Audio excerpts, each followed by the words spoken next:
ler o livro da Kabbalah com esse aqui, cara, é melhor. Entendeu? Ler o livro da Kabbalah, ó, com isso aqui,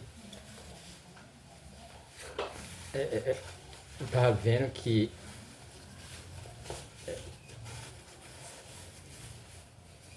é o mais certo, ó.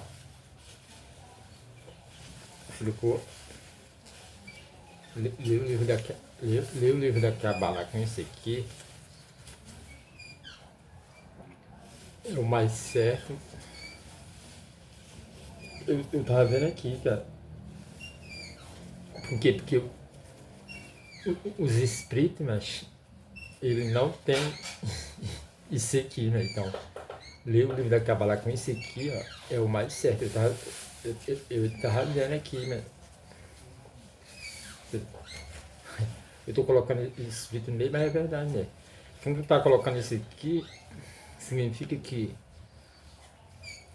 nenhuma mente humana, eu acho que consegue te ver, né? Não, a mente humana ainda consegue te ver.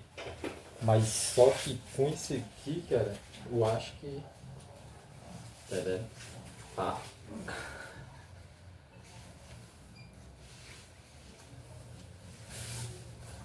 Você vê. A mente humana tá até vendo eu, que todas as pessoas estão me vendo, mas com isso aqui, ele. Você vê como ele não tem, né? Entendeu? É a minha visão, né? Então tu lê com isso aqui, cara, é o mais correto. Ó, tá vendo?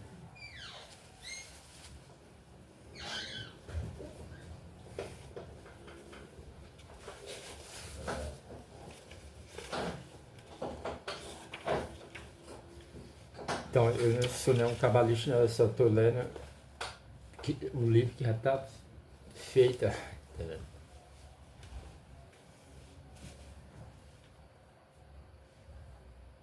Em Rosh Hashanah, o ano novo judaico do ano de 5.507, o grande Baal Tov, fundador da filosofia chassídica, entrou em uma transe profunda. Enquanto rezava neste momento, ele ascendeu às mais altas esferas espirituais e chegou a entrar na câmara do tão esperado Mashiach, Messias, né? Ao se deparar com o Mashiach, o Baal Tov indagou quando o Senhor virá. Naquele tempo lá tinha bastante guerra, né? Era Nefelins, né? Era guerras demais, viu? Mas menos do que agora, né? Tá vendo? Era bastante guerra mesmo, viu? O tempo aqui do Balstov aqui, né? Se tu for ver quantas batalhas teve lá em Jerusalém, né? Tá vendo?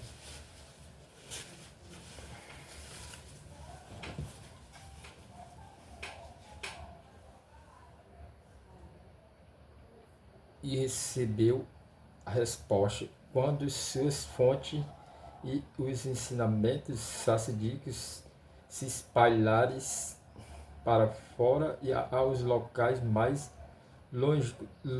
longínquos. O Rabi Sim Tov relata em uma carta a seu cunhado, o Rabi Gershon, o Rabi Gerson de Kitov, que a resposta que recebeu-lhe causou em um primeiro momento um grande sofrimento, pois há princípios e a condição impostas por o Mashiach levará muito tempo. E esse livro aqui foi antes da Segunda Guerra Mundial, né? Realmente a revelação e, difus, e a difusão da chassidute se deu de modo gradativo através do Rebbe de Shabbat, incluindo pelo Rebbe com sua obra magnífica, o livro Tânia, seguido por seus sucessores até chegar ao nosso Rebbe, que através de seus Sassidim discípulos levou a fonte da Chassidut até os lugares mais distantes do planeta. Hoje, quase 270 anos após a revelação do Mashiach ao Baal Tov, podemos dizer que as fontes realmente se espalharam e devemos nos preparar para a revelação do Mashiach, né? Como ele prometeu ao Baal Tov, né? Este livro de autoria do grande Rabi Itzhak Ginsburg, que tivemos o mérito de traduzir, contribui com mais um passo no processo de levar as fontes para fora, mesmo para aqueles que não conhecem o hebraico. Este livro traduz conceitos místicos e abstratos em uma linguagem acessível ao iniciante.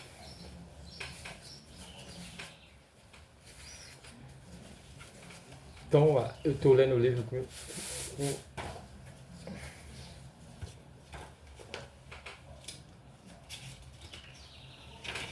esse aqui o cara tem que estar bastante limpo, porque senão suja, quebrar. Neste incrível livro, os conceitos são colocados de uma forma tão organizada e o sistemática que auxiliará até mesmo os mais letrados e estudiosos nas obras cabalísticas, né, e sacídicas a adquirir um conhecimento mais profundo de acordo com os últimos pronunciamentos do Rebbe de Lubavitch. Estamos bem próximos da redenção final, que possamos ter este mérito bem em breve em nossos dias. Amém.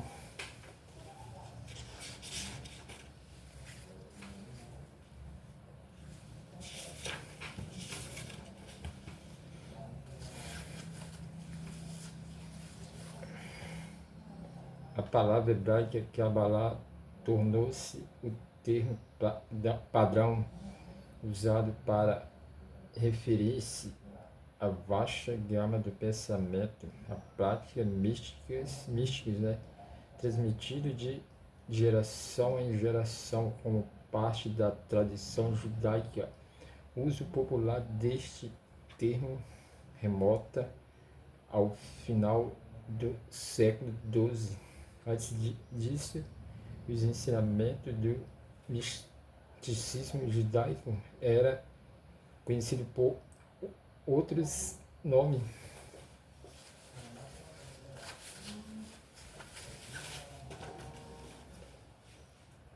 Kabbalah é normalmente traduzida como tradição recebida, né?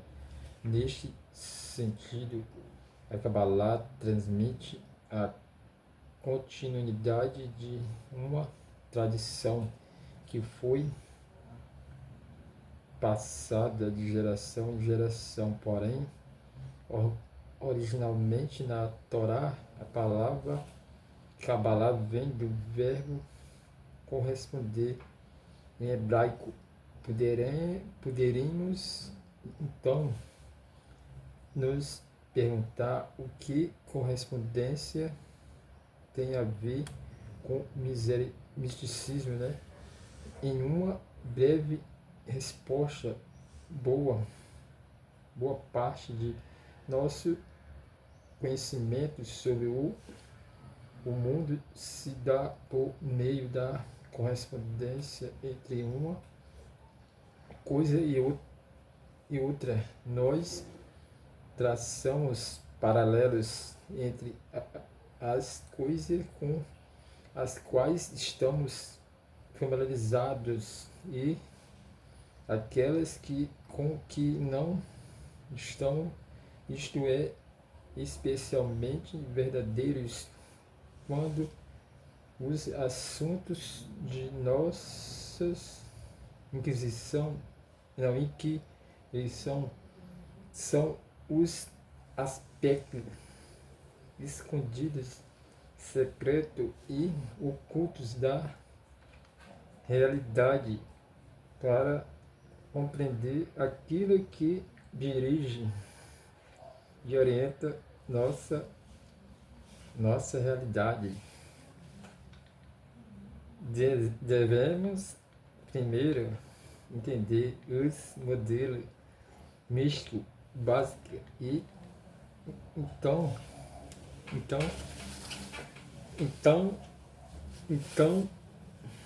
aprender a aplicá-los corretamente a qualquer situação na vida.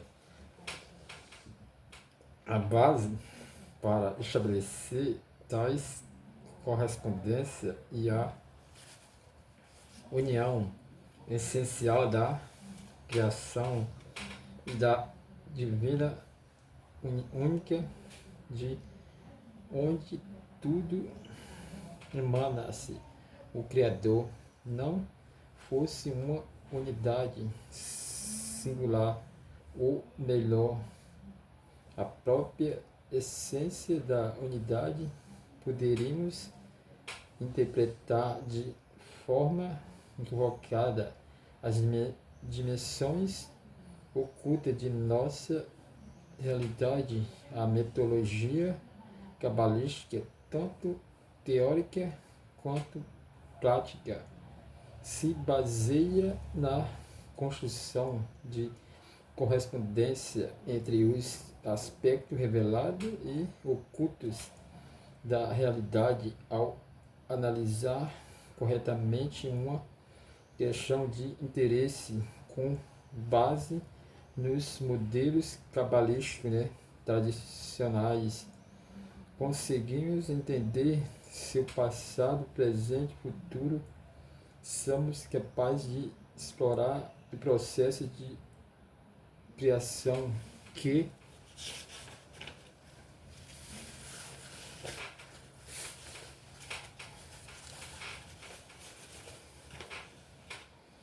trouxe o assunto à existência, encontrar propósito e direção em sua realidade e reconhecer as possibilidades futuras que ele contempla. A habilidade em tomar os modelos divinamente revelados que nós foram entregue através dos profetas e conectá-los de modo correto depende do desenvolvimento de nossa sensibilidade suprarracional em relação à unicidade inerente à base absoluta de Deus. Assim, a Kabbalah deve ser ensinada de uma maneira que nutra nossa capacidade de sermos realmente sensitivos à divindade inerente à sua criação. Então, só tô lendo o livro que eu comprei. Eu não vou ensinar nada a ninguém, que eu não sei, só tô lendo o que tá no livro. Tá. Então, só tô lendo porque eu sei ler e tá no livro. Kabbalah, no sentido de sabedoria recebida, se refere aos ensinamentos transmitidos de geração em geração, com o objetivo de aumentar nossa sensibilidade em perceber a unicidade de Deus. Portanto, a Kabbalah foca em Deus, em seu relacionamento conosco. Ela revela os segredos mais profundos sobre a natureza do Criador, o seu poder de criação, seu plano primordial para a criação, a forma como seus reinos superiores funcionam e os caminhos de sua providência na Terra. Enquanto nas gerações anteriores o estudo da Kabbalah era reservado a um seleto grupo, e o santo rabino Isaac Luria, conhecido como Arizal, 1534-1572, cujo ensinamento compõe a base da Kabbalah até os dias de hoje, afirma que nas gerações que antecedem a vinda de Messias é permitido e até mesmo obrigatório revelar ao mundo a sabedoria oculta da Torá. Mas ainda o Rabi Israel Balstov, o fundador da Chassidut, escreve que a disseminação deste mistério até os extremos da Terra possibilitará a vinda de Messias e tornará realidade e a visão de um mundo edificado. Eu sou um cara que eu estou lendo aqui, eu estou vendo que eu estou conseguindo se atrapalhar na leitura. Eu me lembro quando eu fui aprender a ler na escola, mas nenhum professor, cara, atrapalhou, nenhum professor. Eu aprendi a ler na escola lá, os professores estão de parabéns, viu? Eu aprendi a ler, velho, e eu vi que realmente eu aprendi a ler, viu, na escola. Já eu tô lendo aqui, ó, e eu tô vendo que eu tô tendo algumas falhas, né? Já o professor que tava ensinando nós ali na escola, ali ele não tá vendo falhas nos alunos, então é mais fácil de ensinar alunos, né? Agora, quando o professor vê alunos que têm falhas, né, aí fica mais difícil de ensinar, né? Eu acho que é. Quando o professor ali está ensinando e ali tem alunos bonitos, né? Tem alunas bonitas lá. Eu acho que se a professora não tiver cuidado, ela vai se sujar com aqueles alunos bonitos ali, né? Vai querer sujar a mente. Ou a professora também vai sujar a mente vendo aquelas alunas. E quando os alunos estão tudo santo, é mais fácil da professora ensinar, né? Aprender a ler e escrever. Já que não tem alunos que têm pecado, a professora é mais difícil ensinar ela, ela acaba que até se sujando, eu acho. Né? Quando tu tá ensinando alunos que são santos, o que que acontece? Tu não vai se sujar, né? Vai conseguir ensinar. E quando tem alunos errados ali, eu acho que tu vai conseguir pensar mal dos alunos, né? Ou sei lá. Então isso aí eu acho que existe. Sou um cara que não sei ler muito aqui, eu tô vendo que eu tô atrapalhando aqui a leitura aqui, o livro aqui tá bom, mas eu que não sei ler, tá atrapalhando o livro. Eu tô atrapalhando o livro que eu não sei ler, né? Então já eu na escola ali, eu sou um cara ali que a professora tá ensinando, eu vejo que tá achando bonito ali e tal, mas eu não tô atrapalhando ela ali. Ela não vai querer vir pra cima de mim e tal. Então isso aí Bem,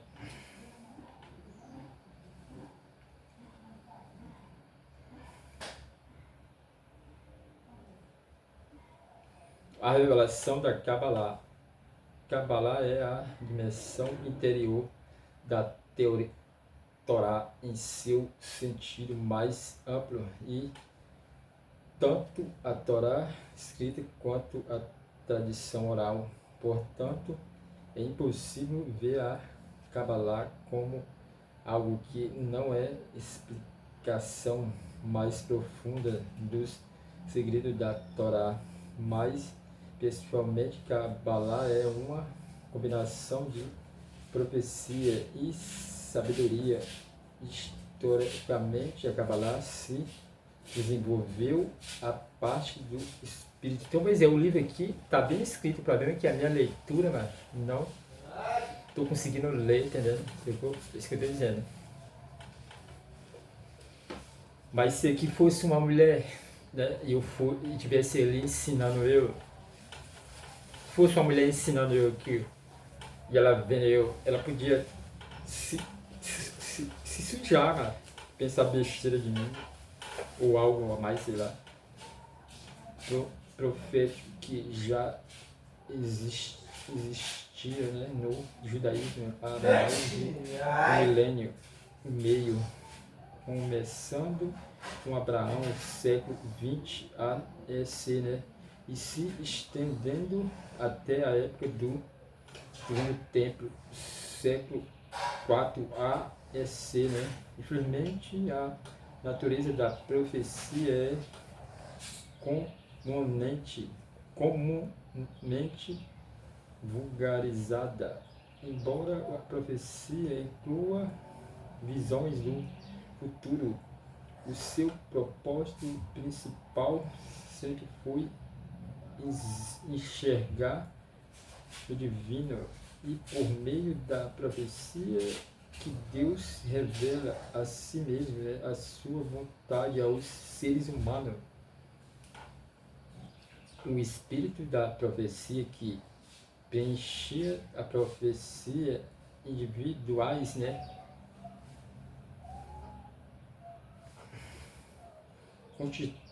continuou a partir sobre o povo judeu, né, a inspirá-lo, mesmo depois da destruição do primeiro templo. Mas este espírito não podia mais se manifestar diretamente. Ao invés, a aparição do divino se manifestava pela sabedoria da Torá oral, a tradição oral, a coletânea do conhecimento, né? O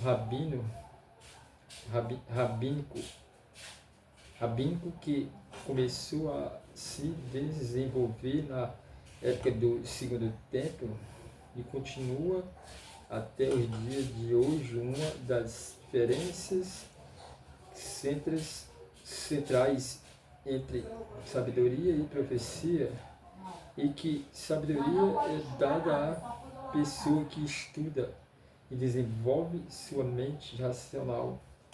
Concede sabedoria ao sábio. Se alguém investe suficiente esforço na busca pela verdade, ele certamente será recompensado, encontrando muito mais do que inicialmente imaginava. O espírito da profecia, por outro lado, não pode ser despertado de baixo, seja por sabedoria ou por retidão, embora este seja com certeza pré-requisito necessário para que a profecia seja atingida, e algo totalmente enviado por Deus, e como tal algo essencialmente superracional, né? Portanto, a essência da Kabbalah pode ser descrita como a união da mente racional, a sabedoria da Torá oral com a mente superracional, o espírito profético que permanece até os dias de hoje, né? Desde a época de sua revelação no Monte Sinai, a dimensão oculta da Torá, ou seja, a Kabbalah, era conhecida somente pelos sacerdotes e profetas. No entanto, depois que a profecia cessou e o templo em Jerusalém foi destruído, uma nova era começou por volta do ano 3000, não, do ano 1000. Rabi Shimon Bar Yochai, também conhecido pelo acrônimo de Hashim, recebeu o poder e a permissão dos céus para revelar aos seus discípulos a sabedoria interior da Kabbalah.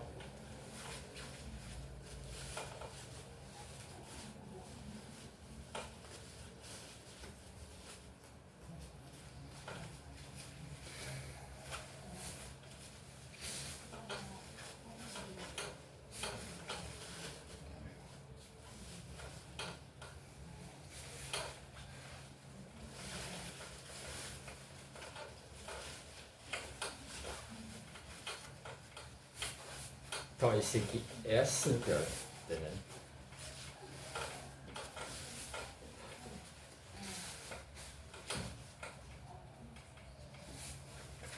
Isso aqui é assim, cara. É a minha visão aí. Nesse momento, só quem tá com esse aqui é eu. Ó, profético que já existia no judaísmo, né? Há mais de 1,5 milênio. O livro aqui, cara, ele é como se fosse uma mulher que tá ali te ensinando, mas só que o problema é que eu, que sou aluno, que aquela mulher tá vendo eu e ela tá ensinando eu, ela pode, é o que, cara? Ela pode ver besteira contra eu, pensar besteira contra eu, e ela vai ensinar eu e não vai achar que não vai conseguir ensinar eu, então isso não existe. Então, às vezes a professora vai até se contaminar, mas como na escola tem muitos alunos ali, às vezes a professora não consegue se contaminar, porque tem muitos alunos, tem muitas alunas, e ali não dá tempo da professora pensar besteira contra o aluno, né? E nem o aluno às vezes contra a professora, né? Se você pensar besteira contra a professora, você vai ter adoecer um pouquinho a mente ali, velho. E ali tem as alunas ali que você pode ver elas, dependendo da. Se você tá surtando assim, né? Ó, profético que já existia no judaísmo há mais de 1,5 milênio, começando com Abraão, século A20 AEC. Às vezes você tem para a escola aprender a ler mesmo, às vezes você está tão sujo que você pode se sujar lá mesmo. E se estendendo até a época do Segundo Templo, o C4AEC. Infelizmente, a natureza da profecia é comumente vulgariada, embora profecia, né, incluía visões do futuro. O seu propósito principal sempre foi enxergar o divino, e por meio da profecia que Deus revela o si mesmo e sua vontade aos seres humanos, né? O espírito da profecia que preenchia profetas individuais continuou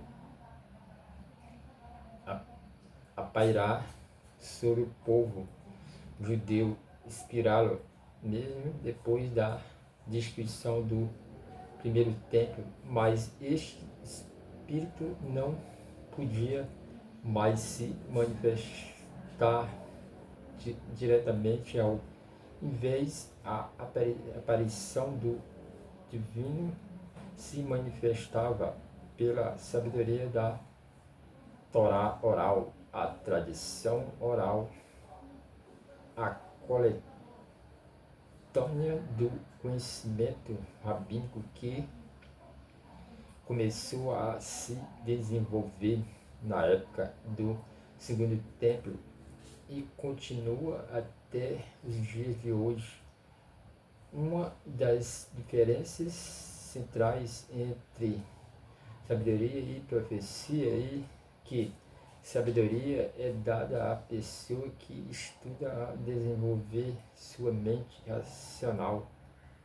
Concede sabedoria aos sábios se alguém investe suficiente esforço na busca pela verdade. Ele certamente será recompensado, encontrando muito mais do que inicialmente imaginava, né? O espírito da profecia, por outro lado, não pode ser despertado de baixo, seja por sabedoria ou por retidão, embora este seja com certeza requisito necessário para que a profecia seja atingida e algo totalmente enviado por Deus e como tal algo essencialmente superracional. Pois é, né? Tu vê um cara numa bicicleta, aí tu vai comprar uma bicicleta, né? Tu vê um cara numa moto, aí tu vai comprar uma moto, né? Se loucou, né? Tu vê um cara com uma camisa boa, aí tu vai comprar um cara com uma camisa. Então as pessoas estão ensinando sempre as outras, né? Que sempre as pessoas estão ensinando as outras, né?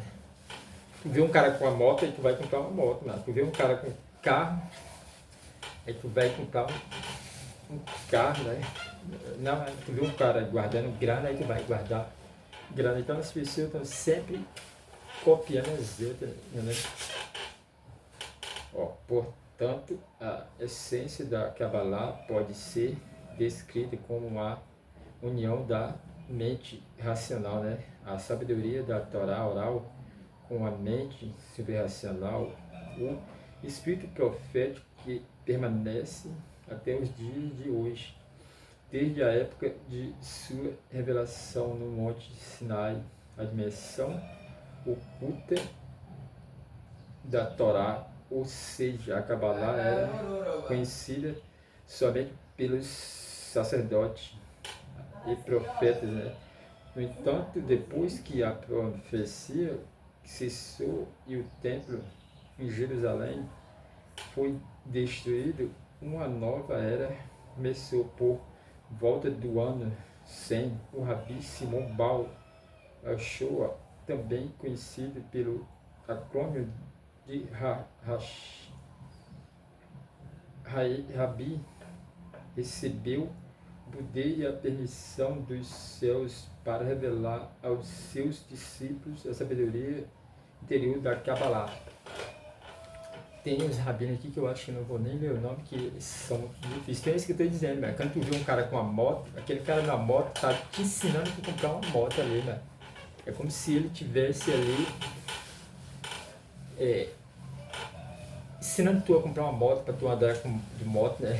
Eu não sei o que vai acontecer contigo quando tu comprar moto, se tu vai bater, se tu vai morrer, eu não sei, cara. Só sei que tem pessoas andando de moto aí e ali tá ensinando tu a comprar uma moto, né? Tá andando de carro, tá ensinando tu a comprar um carro. O problema é que, será que realmente tu consegue andar de carro? Será que realmente tu consegue andar de moto? Tem isso aí, né? Nem todo mundo sabe andar de moto ou sabe dirigir carro, né? Ele introduziu e explicou o mais básico, mas ler todo mundo sabe mesmo, né? O mais básico dos modelos cabalísticos, as 10 Sefirot. E Sefirot são emanações da luz ou energia divina, né? Que repousa no amargo de tudo e de todos em nossos universos, né? o Rashi revelou a função da Kabbalah, Sefirah, forma singular de Sefirot, demonstrando como as Sefirot se manifestam em cada versículo da Torá e em cada fenômeno da natureza. Seus ensinamentos estão contidos na maior obra clássica da Kabbalah, o Sefer HaZohar, o livro do esplendor, conhecido simplesmente como o Zohar. Por cerca de 1000 anos, agora o falecimento de Rabi Shimon Bar Yochai, os ensinamentos do Zohar era transmitido secretamente de um cabalista a outro em cada geração. Somente um grupo pequeno e seleto de eruditos da Torá era considerado merecedor de preservar os ensinamentos do Zohar. Foi a partir do século XIII que o Zohar começou a ser disseminado publicamente. Naquela época, na Espanha, o Rabi Moshe de Leon, 1240-1305, um cabalista que receberá uma cópia do Zohar de geração anteriores, decidiu tornar o livro público. No entanto, eram poucos aqueles que conseguiam compreender seus ensinamentos pelos próximos 350 anos. Vários cabalistas tentaram prover uma estrutura conceitual na qual pudesse firmar as lições vagamente associadas e aumentar simbólicas do Zohar. Ninguém foi tão bem sucedido quanto o grande erudito do Talmud e cabalista Rabi Moshe Cordoveiro de Safed, 1523-1570, mais conhecido como Ramak. O objetivo do Ramak era sistematizar de forma racional todo pensamento cabalístico existente em sua época, em particular os ensinamentos do Zohar.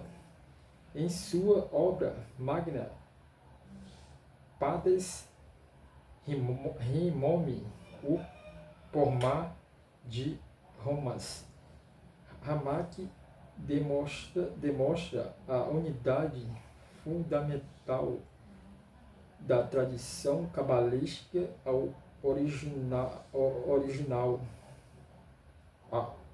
cabalística ao organizar os vários aparentemente contraditórios ensinamentos da sabedoria oculta em um sistema coerente.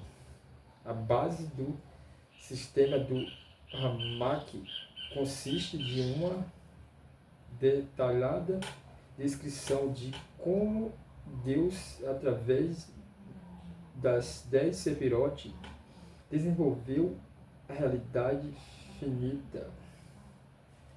A partir, então é isso que eu estou dizendo. Se aqui fosse uma mulher lendo, eu fosse um aluno, a mulher estivesse lendo para mim, ou um homem, uma mulher, um homem, eu acho que eu estava aprendendo mais, para ver que eu não sei ler, por isso que eu estou errando aqui. Se eu tivesse primeiro eu tivesse terminado os estudos, cara, aí eu estava lendo o livro bem. Como eu não terminei os estudos, então tá dando preguiça e não sei ler, é isso que eu estou dizendo. Se você não terminar os estudos quando você é novo, cara, quando é velho é mais difícil, né? Apesar que o dono do livro aqui, ele aprendeu a ler com 40 anos, né? Então, o livro aqui tá escrito bem, o problema é o cara que tá lendo, que não sabe ler, né? Entendeu? Esse aí que é o problema. A partir da exclusiva expansão da luz divina, né? Infinita, denominada. Então aqui já tem nomes que eu não consigo, nomes de pessoas que eu não vou nem ler, né? Que eu não sei, né? Ó, denominada em software, luz infinita. Ó, logo após o falecimento do Ramak, o Rabi, ó, Itzhak Luria, o Arizal, começou o estágio seguinte na revelação da Kabbalah. O Arizal nasceu em Jerusalém. Pois é, eu estou lendo aqui nesse exato momento aqui, cara. Então significa que eu estou lá na escola José Barro de Alencar, mas foi lá que eu aprendi a ler, né? Entendendo? Eu tô lendo aqui, eu tô lá no sertão, lá, a nega que ensinou eu ler, tá vendo? Então, onde eu aprendi a ler, eu tô lendo, né? Só tô lendo aqui porque eu aprendi a ler na escola José Barros de Alencar, cara, entendendo? Mas mudou-se para o Egito, né? Onde foi rapidamente reconhecido, né? Como um prodígio no Talmud, apresentando ao segredo da Kabbalah por um de seus leitores. Passava com frequência longos períodos em isolado meditação durante uma de suas experiências visionárias. O Arizal foi instruído pelo profeta Elias a retornar à terra de Israel, onde na cidade de Safed encontraria aquele destinado a se tornar seu principal discípulo e intérprete de seus ensinamentos, né? De acordo com a tradição, o Arizal chegou em Safed no mesmo dia do funeral de Ramak, né? Juntamente-se ao corteio,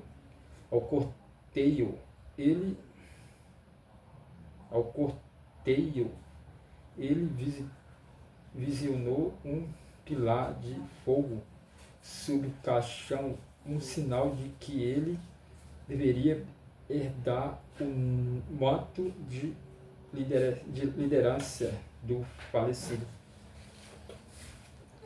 Pois é, mas na língua brasileira aqui, ó, tem vários, né, pessoas lendo, né, cara?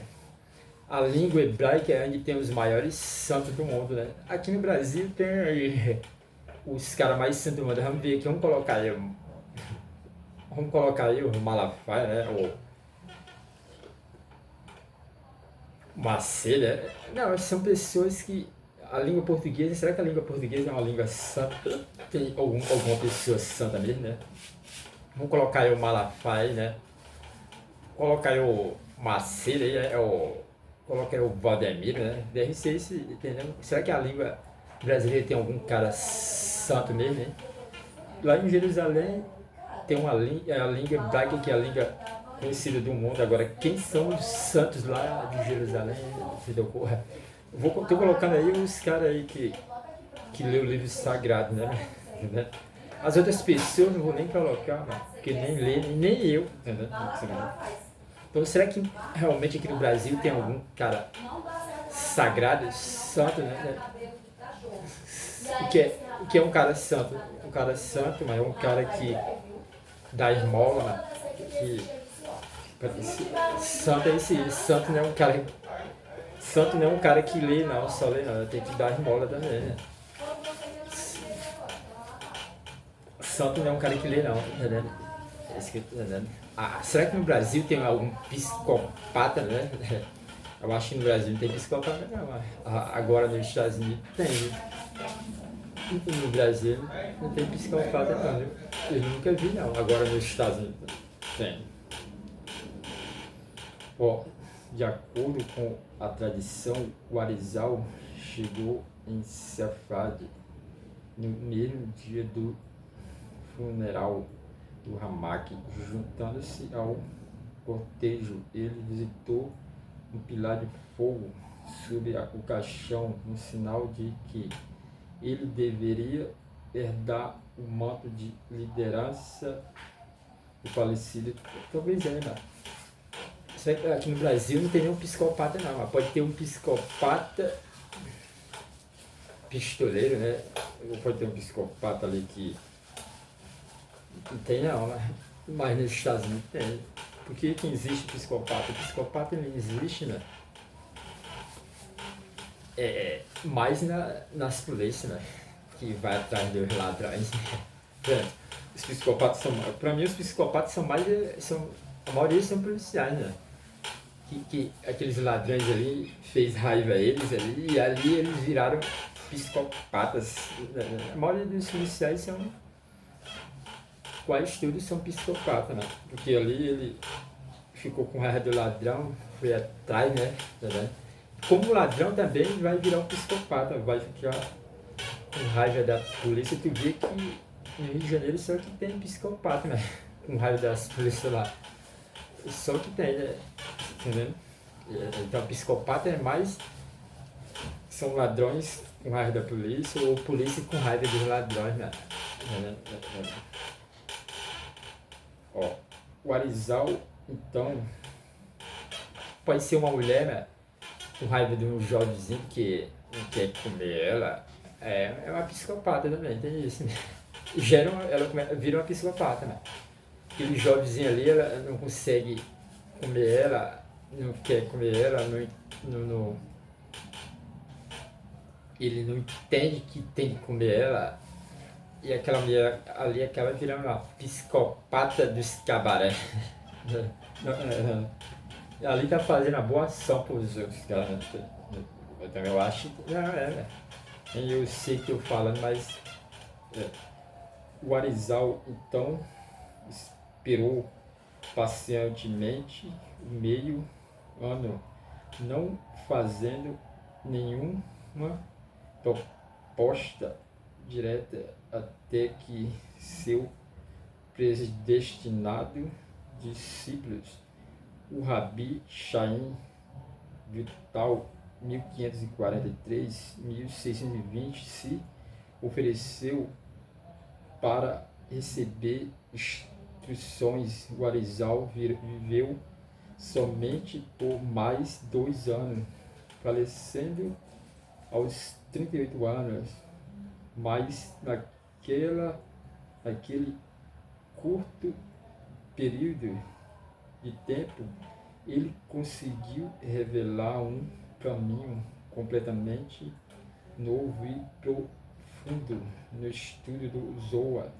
Em particular, mais dimensões interiores de todas as partes da Torá em geral. Tão fundamental foram seus incisiste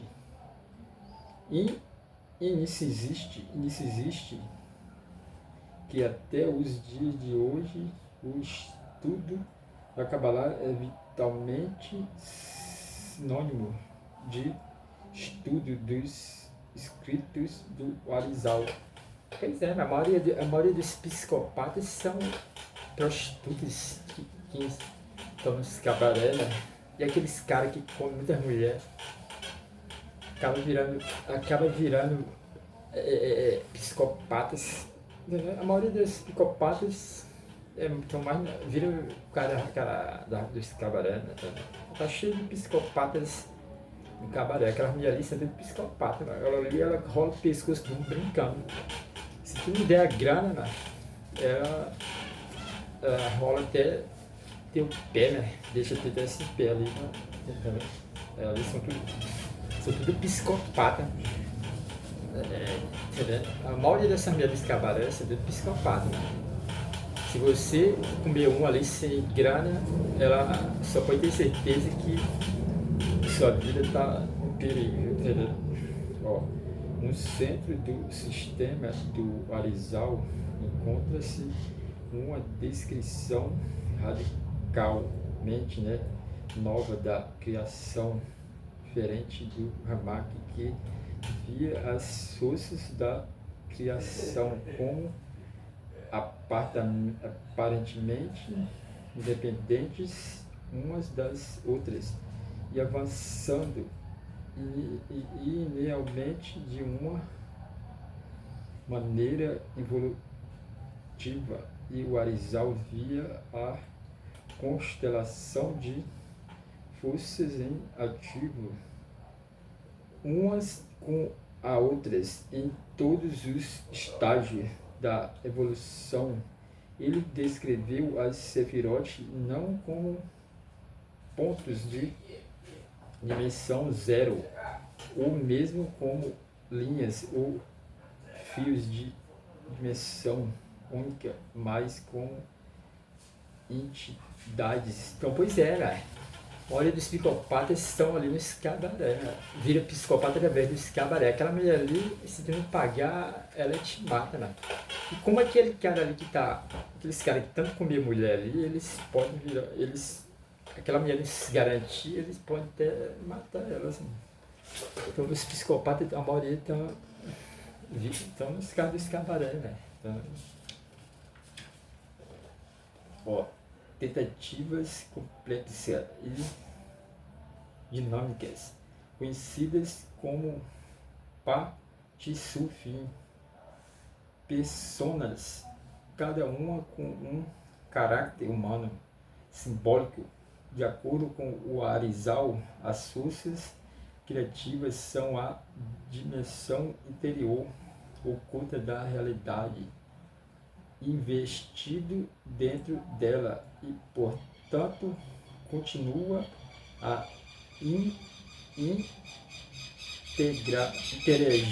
interagir com ela ininterruptamente em resposta à maneira como os seres humanos lidam com o conflito perante entre o bem e o mal. Desta forma, o impacto das ações humanas sobre a Sefirot, que canaliza a energia divina para o mundo, pode facilitar ou impedir o progresso da criação em direção ao seu planejado estado final de perfeição, né? Subsequente ao Arizal, houve mais uma personalidade que inspirou uma mudança qualitativa na evolução do pensamento cabalístico. O Rabi Israel Baal Tov, 1698 e 1760, nascido na província de Podolian, na Ucrânia, o Baal Tov devotou sua juventude ajudando a aliviar a aflição física e espiritual de seus irmãos judeus, enquanto ao mesmo tempo se aprofundava nos mistérios da Kabbalah com uma irmandade de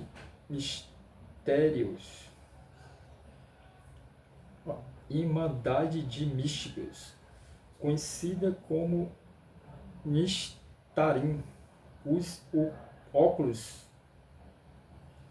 ocultos. Em 1634, ele se revelou como cabalista e curadeiro, fundando um movimento popular que revigorou a vida espiritual dos judeus por todo o leste europeu. Este movimento, que se tornou conhecido como Chassidut ou chassidismo, como também é conhecido, se baseou inteiramente na tradição da Kabbalah, enquanto externamente dava nova ênfase, né, ao serviço a Deus, né, simples e jubiloso, particularmente através da oração e dos atos de bondade. Pois é, mas teve aquele massacre ali no Rio de Janeiro ali, pode virar um psicopata ali, né? Aqueles caras ali que não saíram virar tudo psicopata, querendo matar os policiais, né? Porque quem matou os ladrões ali foi tudo os policiais. Então o que vai acontecer?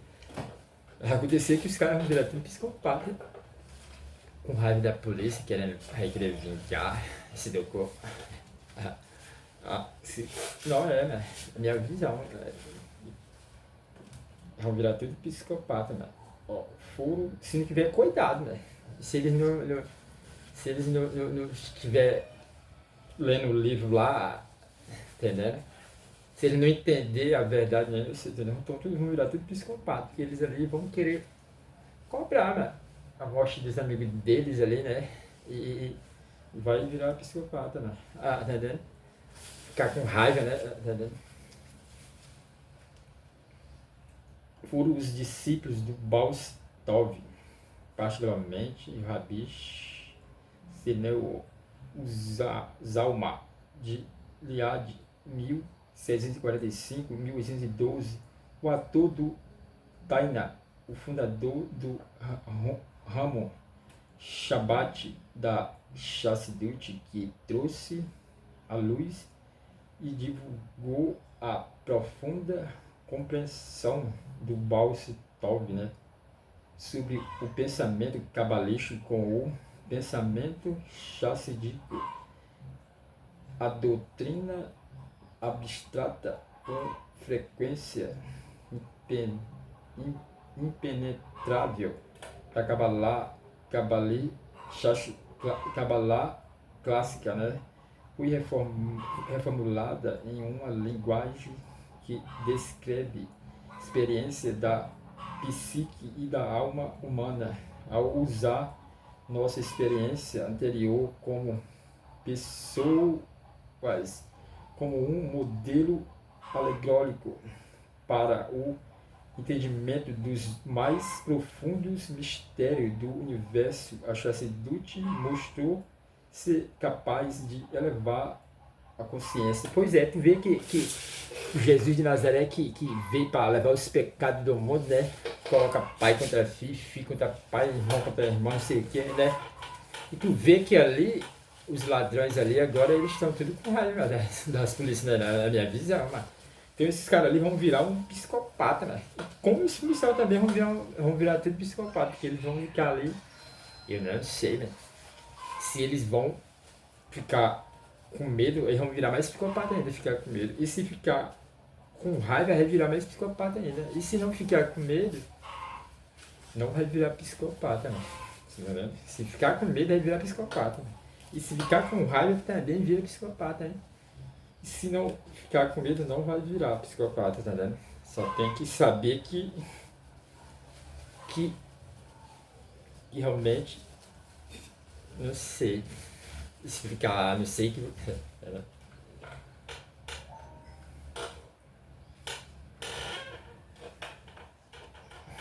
Eu vou ler esse livro aqui todinho pra ver que eu misturei coisas aí.